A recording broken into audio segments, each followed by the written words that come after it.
اچھا پھر مجھے یہ بتائیں یہ قسمت کیسے ورک کرتی ہے؟ یعنی ایک بندہ عام انسان ہوتا ہے، اگلے دن وہ دنیا میں مشہور ہو جاتا ہے. ایک آدمی بالکل سویا ہوا ہے، اس کی اربوں روپے کی لاٹری لگ گئی ہے، کچھ پتہ لگا کہ کوئی وظیفہ کیا تھا جی میں نے. کیا واقعی کوئی ایسا وظیفہ ہوتا ہے جو انسان کی قسمت بدل دے؟ اور اگر ہے تو عملی طور پہ آپ کی زندگی پہ کوئی وظیفہ اگر کام کیا ہوا مستند وظیفہ کوئی ہے تو بتائیں. جی بالکل، وظائف اپنا اثر رکھتے ہیں. پہلا سوال آپ کا تھا قسمت کا.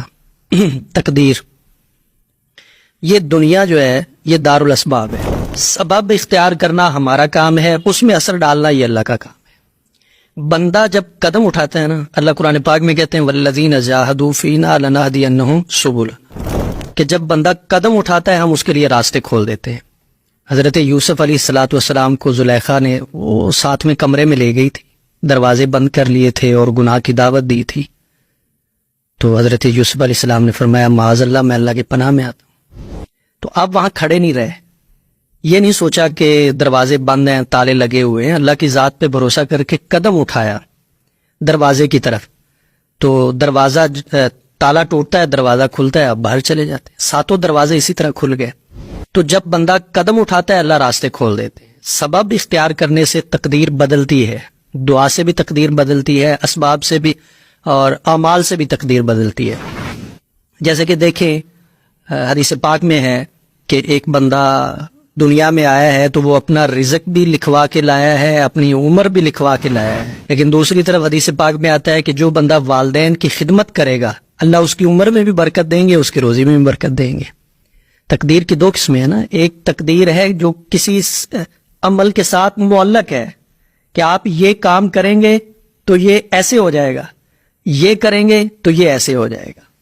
قسمت ہو جاتا ہے ایسا کہ ایک وقت میں بندے کے حالات ٹھیک نہیں ہیں، اس سے کوئی اچھا کام ہو جاتا ہے، اللہ کو وہ پسند آ جاتا ہے، اللہ اس کے حالات کو بدل دیتے ہیں. یہ اکثر آپ نے اپنے والا کوئی وظیفہ نہیں بتایا؟ یہ بھی قریب کی بات ہے، زیادہ دور کی بات نہیں. رمضان المبارک کا مہینہ تھا، تو جس مسجد میں میں تراویح پڑھا رہا تھا وہ میرے گھر سے تقریباً 2 سے 2.5 کلومیٹر کے فاصلے پہ تھی.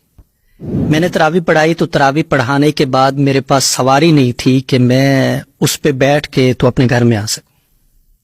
تراویح کے بعد حالات اس طرح کے تھے تو میں پیدل آتا تھا روز ہی. تو ایک دن میں پیدل آ رہا تھا تو دل بڑا بجھا سا ہوا تھا. ہمارے جو ائمہ ہیں، خطبہ ہیں، ان کے ساتھ ہماری مساجدوں والے جو کرتے ہیں آپ ذرا جانتے ہیں سبھی، تو میں بھی ان کے زیر اثر تھا.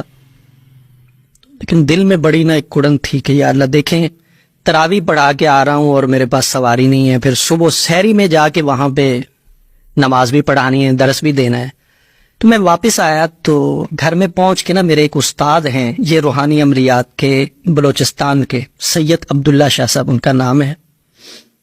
میں نے ان کو کال کی تو بس اللہ کی طرف سے ایسا ہوا، میں نے ان کو کال کی تو میرے آنسو گرنے شروع ہو. میں نے کہا استاد جی حالات بہت خراب ہیں، اپنا گھر نہیں ہے، اپنی سواری نہیں ہے، بچوں کے دودھ کے پیسے نہیں ہیں. یہ 1 سال پہلے؟ یہ تقریباً 2-3 سال پہلے کی بات ہے. انہوں نے مجھے حوصلہ دیا، کہا کہ روئے نہیں، یہ ایک میں چھوٹا سا عمل آپ کو بتا رہا ہوں، یہ آپ کریں. انہوں نے مجھے بتایا سورہ والضحیٰ کا وظیفہ، ترتیب بھی انہوں نے بتائی، چھوٹا سا ہے، بڑا مختصر سا ہے، جو اب آپ سن رہے ہیں وہ اس کو کریں. میں نے جس کو بھی بتایا ہے اس نے اس وظیفے کے ثمرات سے فائدہ اٹھایا ہے، اس کی برکات سے اس نے فائدہ اٹھایا ہے. وظیفہ یہ تھا کہ عشاء کی نماز کے بعد جائے نماز پہ بیٹھ کے 3 مرتبہ درود ابراہیمی پڑھنا ہے اور اس کے بعد سورہ والضحیٰ کو پڑھنا ہے. بسم اللہ الرحمن الرحیم، والضحیٰ واللیل اذا سجا ما ودعک ربک وما قلی وللآخرۃ خیر لک من الاولی ولسوف یعطیک ربک فترضی. اس آیت کو یہاں پہ 313 مرتبہ پڑھنا ہے، پھر آگے سورت کو پورا کر دینا ہے. 1 مرتبہ سورت کو پڑھنا ہے اور وَلَسَوْفَ يُعْطِيكَ رَبُّكَ فَتَرْضَىٰ اس آیت کو 313 مرتبہ پڑھنا ہے روزانہ. تو یہ وظیفہ ایسا وظیفہ تھا کہ جس نے حالات کو یکسر بدلا. اللہ نے سواری بھی دی، اللہ نے مکان بھی دیا، اللہ نے قرض تک اتار دیا. اچھا ماشاءاللہ.